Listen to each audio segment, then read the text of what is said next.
Want to verify your A's on Talkie AI? Then you're on the right video. Today I'll be showing you the step-by-step process on how you can easily verify your A's on Talkie AI. First thing first, head over to your application Talkie AI. Enter your login credentials and make sure you are logged in into your specific account.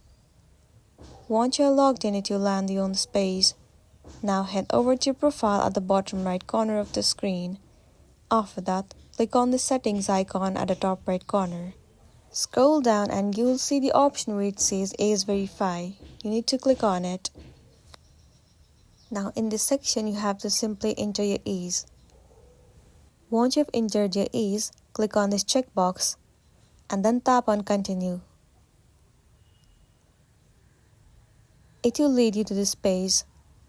It says they need some information to help them confirm your identity, so click on Being Verifying.